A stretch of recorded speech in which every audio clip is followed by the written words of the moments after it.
Welcome to Storylines Live, the only podcast that explores the power and the meaning of the most important story in business. The one that answers why somebody would buy from you, work for you, invest in you, or partner with you. At WordWrite, we call this your capital S story because it defines the very character and nature of your organization. In each episode of Storylines Live, we feature great guests who have amazing insights on business storytelling, who can share their personal experiences and key learnings to help you and your business do a better job of sharing your capital S story to deliver remarkable business results. Today, we're honored to have Claire Parsons, an author, attorney at the firm Bricker Graydon, and a mindfulness expert. Now, there's a combination as our guest. Claire is going to be talking with us about the narratives of our lives and her book, which I love this title, Claire, How to Be a Badass Lawyer, the Simple and Unexpected Guide to Less Stress and Greater Personal Development through Mindfulness and Compassion. That's really great. Claire, anything that I didn't mention in introducing you that you think our audience would benefit from knowing about your background? I'm also a mom of two girls entering adolescence, so that's a big deal, and that's part of the journey. But that's probably the only other thing that Yeah. maybe relates to it. But I think you did a pretty good job. Well, thank you. And I will just say, as the girl dad of two young women who are now entering their 30s, that was a very, very interesting time of life. Having daughters who were 2 years apart and who could wear each other's clothes and whatever you can imagine. I'm sure you've already started to explore that. The mindfulness training really comes in handy with some of that stuff. Does. And you know, Claire, you are such a great advocate for the work you've done that's distilled in your book. It's such a great combination too. Um, and of course, this podcast is all about storytelling. You have an amazing personal story. And we always ask our guests, Claire, of the four questions, why would somebody buy from you, work for you, invest in you, or partner with you? Which of those is kind of most important for you right now, where you are in your personal and professional journey? I think the piece that is coming through strongest right now is the management of both or all the sides of my life. Mhm. That the things are coming together in this phase. For a long time, when I first started talking about mindfulness, I knew there might be some attendant benefits to my practice because if people like you and they trust you and they understand your story and where you come from, they're much more likely to call you for a case if you're a lawyer. I'm sure this is like your bread and butter right here. It Um, is. but like I was not always in a place or at a firm or had a practice that necessarily it meshed so well. And now where I am, I have a little bit more flexibility for a few reasons. I Right. just have a little bit more engagement and support from the firm. And so some of these things are actually coming together for me. And so I think that I do have these multiple sides of my life, but they do integrate very well. And I think that's probably one of the things that makes me unique as a mindfulness teacher, but maybe also unique as a lawyer. Yes, what's that word I should know as a writer? Oxymoron. But the concept of being an advocate and a sharp-elbowed litigator, and the concept of mindfulness, at least to me, and I think probably a fair share of our listeners, is things that don't go together, right? So give the audience a sense of your personal story and the journey that led you to integrate those as you just described. Yeah, that people think they don't go together. The common assumption is that they maybe don't go together because we create rules in our mind and our mind kind of creates these heuristics and these little rules to shorten and simplify things to try to make sense of the world. And that's a normal operation of mind. But I think to your point about stories, honestly, stories are what illustrate how things can be true when we don't understand that right away. And it breaks down the rules and it allows us to connect real deeply with it and to also kind of embed and engage with it and understand how that can be true in our life. And so I will say, like, my story of how I came to mindfulness, I think it's somewhat unique to me, but it also is sort of representative of a pattern that I've heard from many other people. Um, it's a couple of factors. I was a philosophy major in college, and then just continued kind of exploring some of those concepts after I graduated. And I found a book on Buddhism. It was sort of where I first heard about meditation and thought I would try it. Of course, didn't do that until I had a mental health crisis in my life. When I was pregnant with my first daughter, I had a period of postpartum depression because of the difficult circumstances of my pregnancy with her and birth, and then I couldn't breastfeed her. And ultimately, like those situations are normal human situations, but the learning from that, and she's doing fine now. She's almost 13. The learning from that was that I just didn't have the skills needed to handle hard things. I was always really good at doing great things and, being on the ball and doing good work. But when things went bad, that's where I didn't have the skills. And so when I got back, when I stabilized from that, got therapy and things like that, came back to work, that's when I started meditating because my practice was getting so busy. I was a new mom, had no sleep, and Yeah. I just realized I needed some other way Mhm. to try to manage some stress and to deal with everything that was happening. And I don't think I really believed in the practice at that point. I did it for lack of anything else to do. And I started at 1 minute a day, and it immediately started to help me. Mostly because I started to pay attention to my body and how it felt, took better care of that, but also started to build the skills of learning to control some thoughts, like learning to just be aware of thinking and then not reacting to every single one. And then over time, I learned like a lot more as I continued with the practice. But literally, it was desperation, need, and not really being sure. But I'm really glad I took the first step of Mhm. sitting for 1 minute, you know?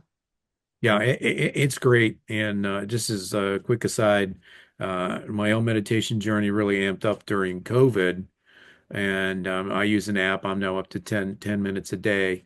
There's something about our culture, and I think this relates to the legal field in particular, which we'll talk about in a second here. But I'm a big fan of Monty Python and one of their films, Monty Python and the Holy Grail. There's a scene in which there's an overmatched knight and he's in a fight with a really large knight, and the larger knight keeps cutting off his arms and his legs, and he just keeps saying it's a flesh wound, it's a flesh wound. And the reason I share that is to give a mental picture. I think sometimes we treat our mental health like that. And the more educated you are, and the more degrees you have, and the more successful you appear to be, maybe to the outside world, I think there's more of that willingness to stuff that down and not deal with it. So I think it's just fascinating how you've integrated these. How does this play out for you in your professional life, Claire? How do you talk about the mindfulness process? How does it distinguish you when you're working with clients or prospects or even opposing counsel? Yeah, so I kind of have two sets of clients at this point. So I have my Right. like school, my clients who are primarily schools and educators and in my law practice, and then I have firms and organizations and folks that I work with from a mindfulness perspective. Yes. And generally, I'm not talking about the same subject matter with each of them, but Right. like certainly in dealing with my school clients and in cases, my mindfulness training is absolutely there in everything that I do, and my practice is there as a support for what I do because I'm a special education lawyer, and that's a huge part of what I do. And those are cases that are very emotional. Yeah. They sometimes have really intense deadlines, and so things move fast, emotions raise. I sometimes get riled up, and so being able to notice that try to remember compassion and kindness in everything I do, even when it's for me because I've made a mistake or gotten too upset. All of those things are always coming through. I don't talk about mindfulness with my clients so much unless it like comes up and they have questions because it's not really pertinent, but it's always there for me. And it is something that I try to work with in terms of, sometimes I might have to coach clients or help them be assertive or Mhm. help them find the strength to say the truth, like if they're testifying. And so I'll use some of the strategies I know to help people calm down. And that's great to have that skill set. but I don't always tell them. I'm not saying, okay, we're going to do self-compassion now. It's just Right. I'm encouraging them to be good to themselves, kind to themselves, so that we can, Mhm. keep our eyes on the prize and try to win the matter or get through the mediation or whatever. When it comes to my mindfulness teaching, though, a lot of the folks that I do talk to and work with are lawyers. And Yeah. so I think one of the selling points for me is that I actually am a lawyer and a practicing lawyer. And in fact, that's part of why I got into it, because the pattern I saw, there were some books and things for mindfulness for lawyers out there. Mhm. And it's great that those resources exist, and no criticism to those teachers and folks who offered that. But the pattern that I saw was that generally they were from New York or California. They used to practice but haven't in years, and now they switch to coaching or doing something else. And so the theme seemed to be you find mindfulness and then you don't want to practice law anymore. But for me, I love practicing law and I didn't want to give that up. But I do think that having that experience and that continued experience helps me explain how these things work in life, in our practice, and in our profession, and help us do the job we have to do because it's important. That is such great insight, Claire. And folks, we're going to take a quick break here. And when we come back, we're going to dig into how Claire works with firms and organizations, a lot of them lawyers, to help them learn about and incorporate mindfulness. Stay tuned.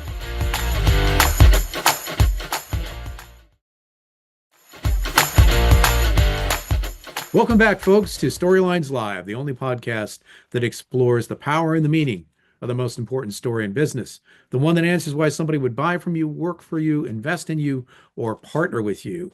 Our guest in this episode is Claire Parsons, a practicing attorney in Northern Kentucky, Cincinnati area. Shout out to Cincinnati, place that my wife and I lived and enjoyed very much earlier in our careers. And we're talking about mindfulness, Claire's personal journey, and how that's led her in her work to work with organizations, law firms, lawyers to help them become more mindful. Now, at the top of this episode, I mentioned Claire's book, How to Be a Badass Lawyer, the Simple and Unexpected Guide to Less Stress and Greater Personal Development Through Mindfulness and Compassion. Claire, why did you write this book?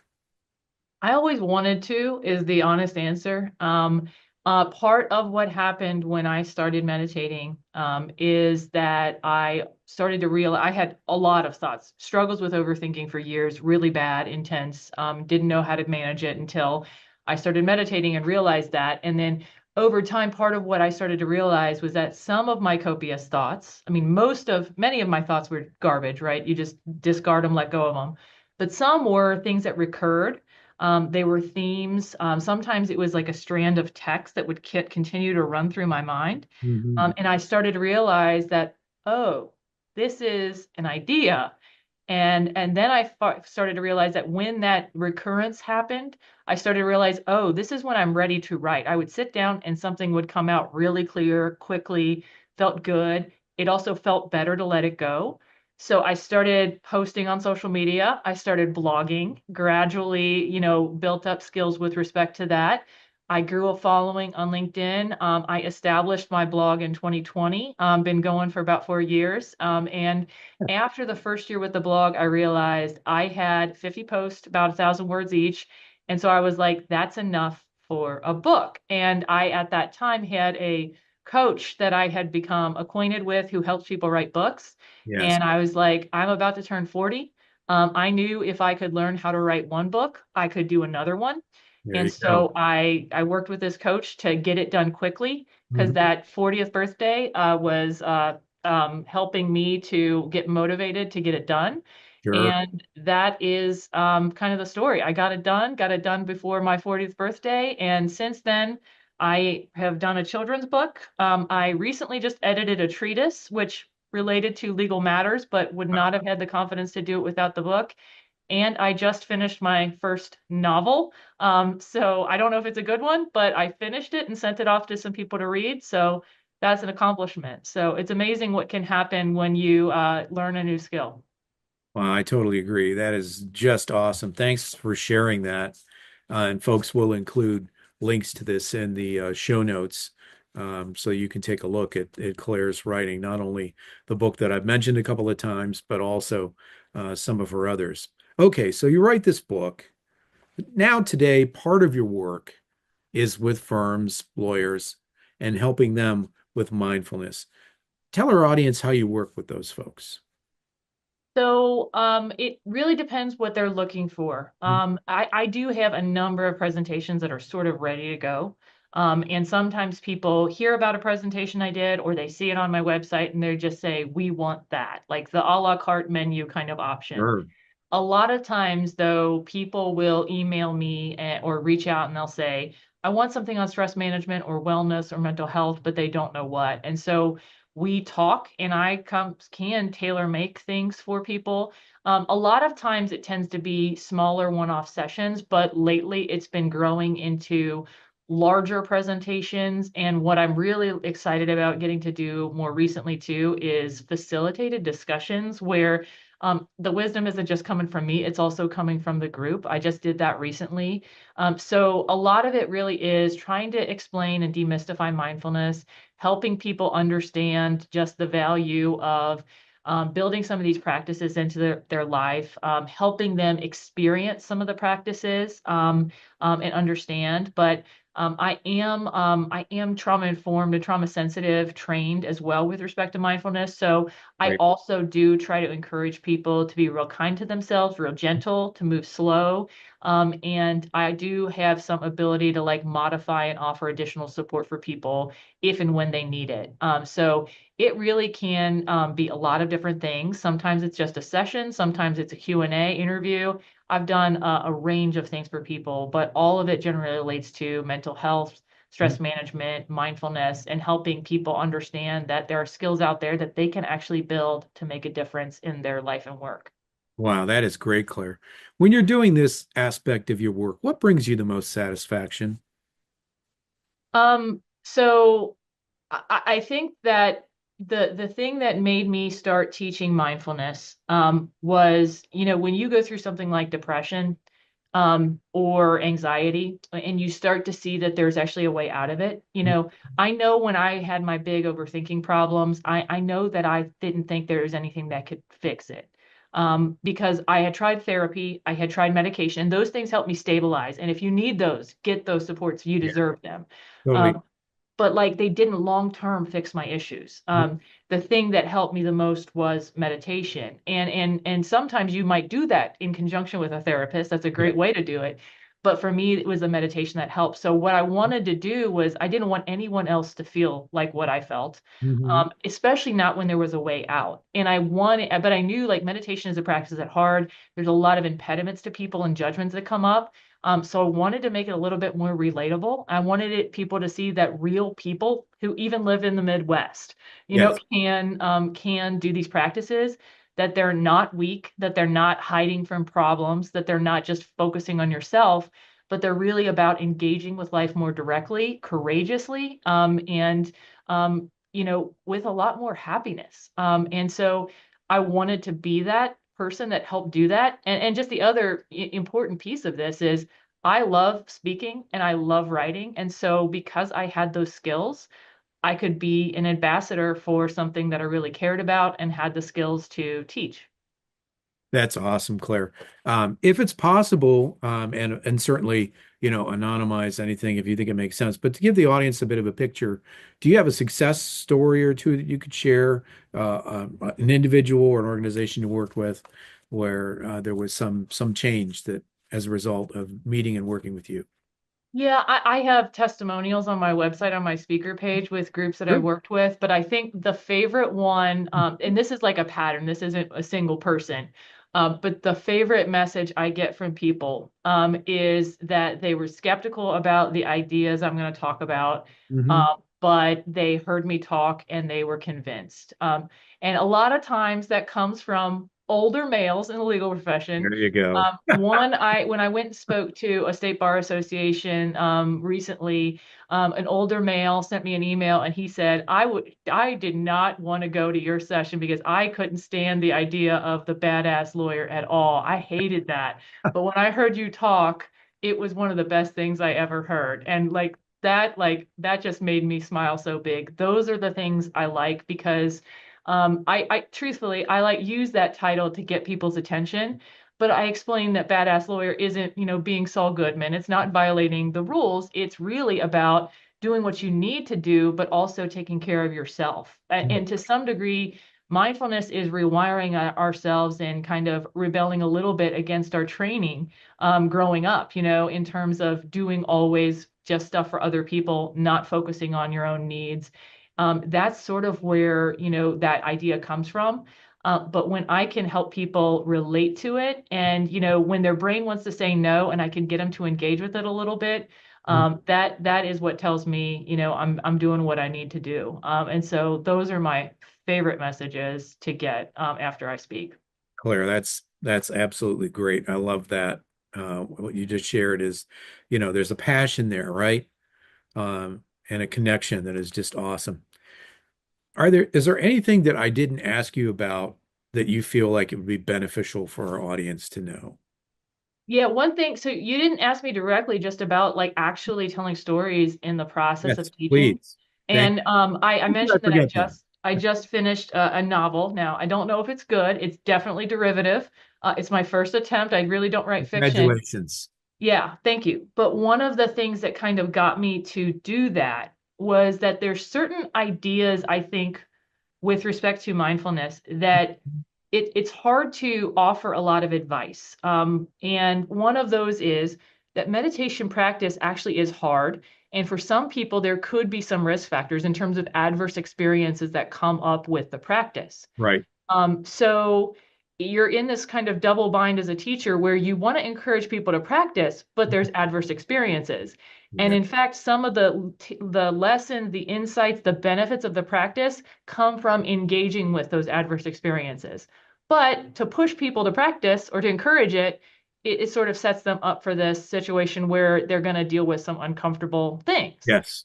Yes. So it occurred to me that, historically for centuries, mindfulness has been taught through stories, through myths. Most religious and spiritual traditions have used those, but now our culture doesn't embrace that quite so much. And so my story is about a woman who goes on retreat and then has experiences and then ultimately learns to engage more deeply with her life as a result of it. Mhm. So I just thought like that concept kind of comes through better in a story versus me just saying, hey, this is what you should do, or this, it's worth it, right? Right. It helps illustrate that. Now, how well I did it remains to be seen. It's out with beta readers now, and we'll see if I ever get that published and in the light of day. But it was an interesting exercise, and it's something where you really can demonstrate the value of a story.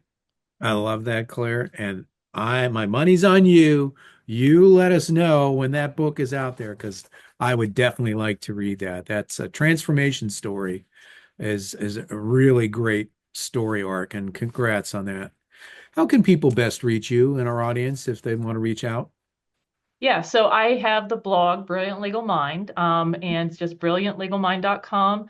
On social media and WordPress, probably the best place to follow is LinkedIn. Hmm. And to find me personally, LinkedIn is also the best place. I'm there under Claire E. Parsons, and I do love connecting with people. I do respond to messages when they're not spam, and I'm happy to meet and chat with anybody about writing, mindfulness, or frankly, most anything else.